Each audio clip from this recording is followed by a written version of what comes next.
Have you ever broken something at your job and you had to tell your boss you broke something? This is 10 times worse because it's my wife. Welcome to week 3 of putting my drift car back to a street car. Before we get into it, let's recap and see what Chris got done while I was at SEMA last week. Good morning. I'm all alone today. Melissa is out of town, so I'm gonna see what I can get done on this car while she's gone. Kind of surprise her by the time she gets back.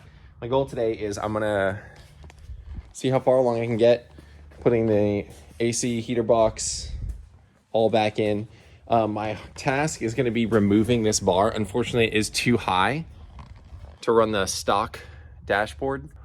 Yeah, because who doesn't love a crazy street car with a 600 horsepower built motor, roll cage, and most of the interior back in?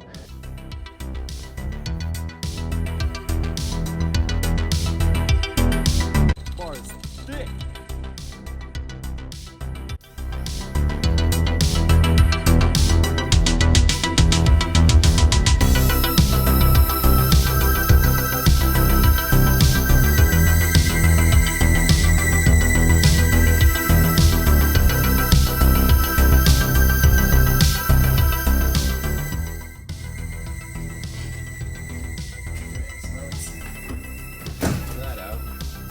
Cool, look at that.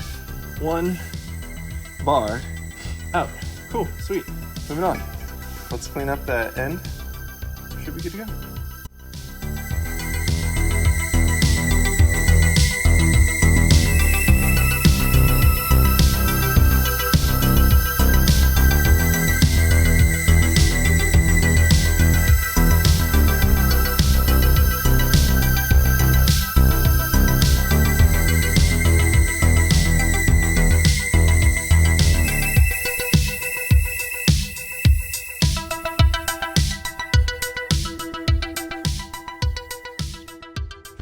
Cool, so I hit it with the DA, and look at that, bam, bam, cool.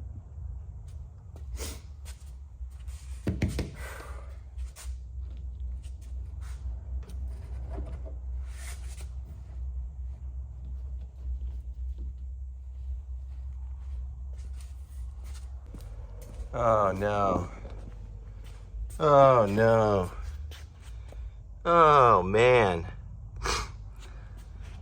Guess that's my, second windshield pull ever?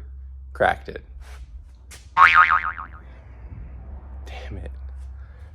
Oh, Melissa's gonna kill me. But, hey, at least there's progress.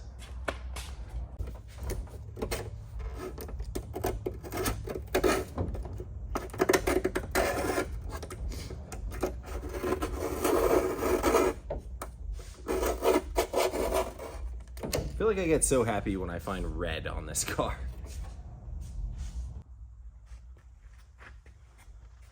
Look at that. Just the way they stitched that into the car. Man, Eric did a great job on this. I love that cage. Proper. Gussets are sick. Everybody should run gussets. We might even add some more up here. That would look pretty cool. Look at that tight fit. So cool. That's my favorite part. Just to get around that T-top and have everything still function. It would look really, really cool with the T-tops off. Oh, I wanted to test fit the stock dash bar just to see if I'd be able to get it in. I was kind of thinking because of the door bars, I wasn't gonna be able to get that through. I was kind of hoping that with the windshield out, I'd be able to just drop it in from the top, and that's exactly what I was able to do. So I am pumped for that. Even though I broke the windshield, by the way, I still have to call Melissa. Today I'm going to finish sanding the back end. I'm going to prime the back end, especially where the bodywork was in that corner, and then basically sand it again and just try to get everything as smooth as possible. But I keep going back and forth on the rivets. Should I fiberglass and fill them in to make it smooth, or should I leave them as exposed rivets? So leave that in the comments, let me know what you think, and I would really appreciate a little bit of feedback on that because I can't make up my mind. Other than that, not much else going on. Let's get to it.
just dropped Chris off at the airport, so he'll be gone for the rest of the week to San Diego. And I had this idea yesterday when I was sanding that I wanted to get a new VIN plate for the door on the 300. So I'm on my way to Nissan now to go ask Billy if that's possible to get one ordered.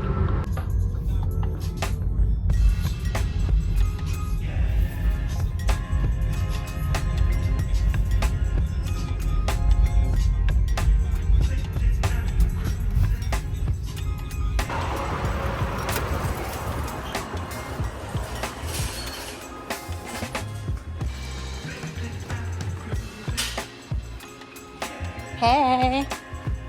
Hello. A friendly face.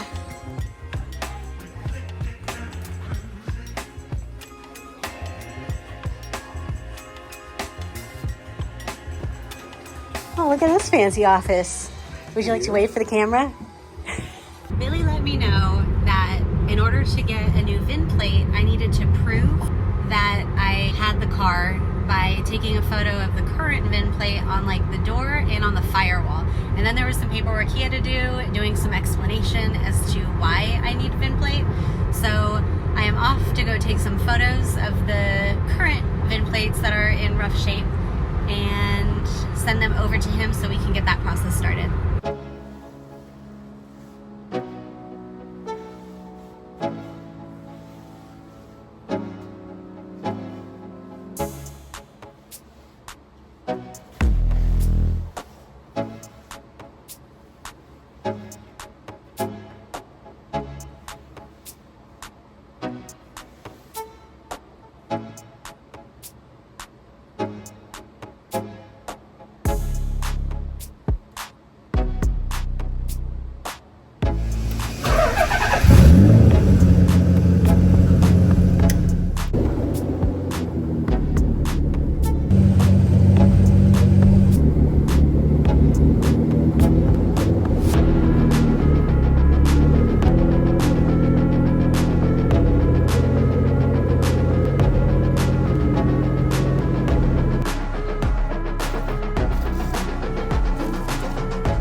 this gun was spraying with the primer.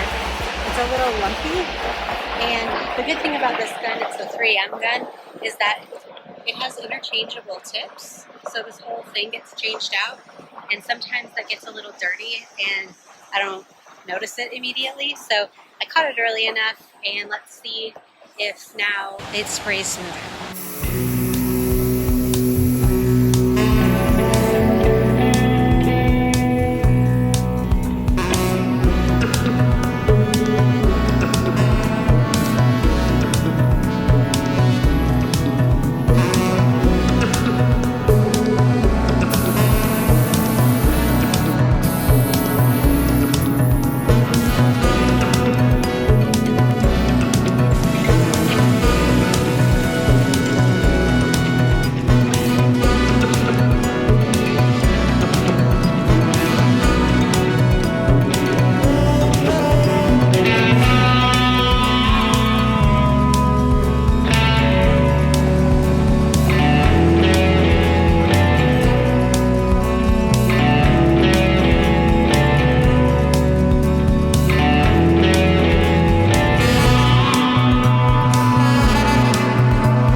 we've let the primer dry for a little bit, a couple days, and I kind of wanted to go over the premise of primering. So this is just basically the first step. It will expose a lot of the stuff that still needs to be fixed. Like up here, you could see that I used a DA sander on it, and it went into the fiberglass a little bit, so I'm gonna have to fix that, but that wasn't something that I could see pre-primer. And then one of the lines that I really like from the panel bond was in here. It really filled up the gap, and I really like that. So I think I might want to try to do that on the other side as well. Now on the body of the car, you could see the bodywork here actually came out really nice. There was a big indent here and a big indent right here. And then this was actually split in half. There was some flex in it. So we panel bonded that. I wasn't too worried about how it looked like on the inside as much, just because the light sits there. But the bodywork here came out really smooth. But as far as this edge goes, because this quarter panel was all smushed in, you could still see a little bit of the areas where I'm going to have to block sand to kind of make that smooth. Up here is another little area. Like this has quite a bit of a curve to it, while this is kind of a harsher straight. So I'm going to have to kind of blend into each other. And then moving up here, all of this really looks great. Staying that smooth from the primer. But overall, I mean, the primer came out pretty. So the other thing that the primer showed, you can kind of see it, is this line right here. So that is in the mold. So I thought that I had sanded this all smooth, and it feels smooth, but you can still see at some angles that there's this little line right here that I'm gonna have to sand and smooth out. Otherwise, you're really gonna notice that in the paint.